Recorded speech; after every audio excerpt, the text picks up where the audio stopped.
Welcome to Love's Retro Rumble, the show where we cover retro games, new games, and any other important gaming news.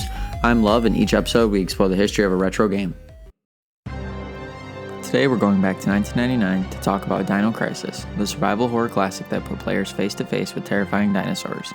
Developed by Capcom and often referred to as the Resident Evil with dinosaurs, Dino Crisis took the survival horror formula to new heights. But how did this game come to life, and why hasn't Capcom brought it back in recent years? Let's step into the raptor-infested corridors of history and find out.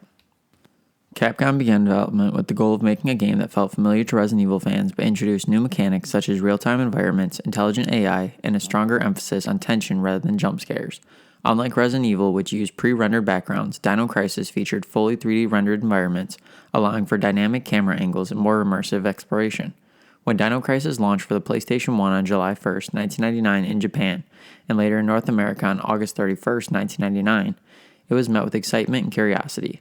The game followed Regina, a Special Forces operative sent with her team to a remote island research facility to apprehend Dr. Edward Kirk, a rogue scientist.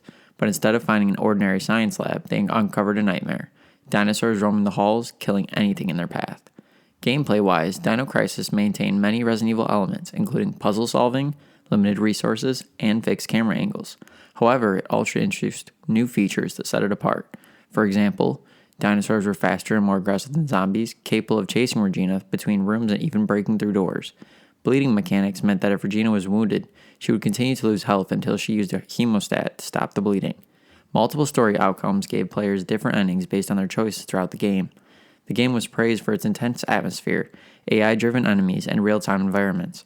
Critics and players loved the combination of Resident Evil-style tension with the unpredictability of dinosaurs, and the game went on to sell over 2.4 million copies worldwide. With the success of Dino Crisis, Capcom quickly developed a sequel, Dino Crisis 2, released in 2000. Instead of survival horror, the sequel leaned more into action, with faster gameplay, more weapons, and a higher focus on combat rather than puzzle solving. While different, Dino Crisis 2 was also well received and remains a fan favorite. Then came Dino Crisis 3 in 2003, and this is where things took a turn. Capcom decided to move the series to the Xbox and set the game in space, pitting players against mutant dinosaurs on a space station. Needless to say, it wasn't what fans wanted, and the game flopped, effectively killing the franchise.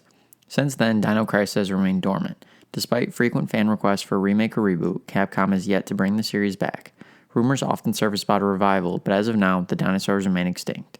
Dino Crisis may not have lasted as long as Resident Evil, but its impact on survival horror is undeniable. It showed how AI-driven enemies could create new layers of fear and how Capcom was willing to take risks beyond zombies. Even today, fans still hope for a return to Regina's world of dinosaur terror. Do you remember the first time you played Dino Crisis? Or any of the Dino Crisis? Or is it still in your backlog? Or is it going to be added? That's a wrap for this episode of Love's Retro Rumble. Thanks for tuning in. If you enjoyed the show, be sure to subscribe, leave a review, and share it with your fellow gamers.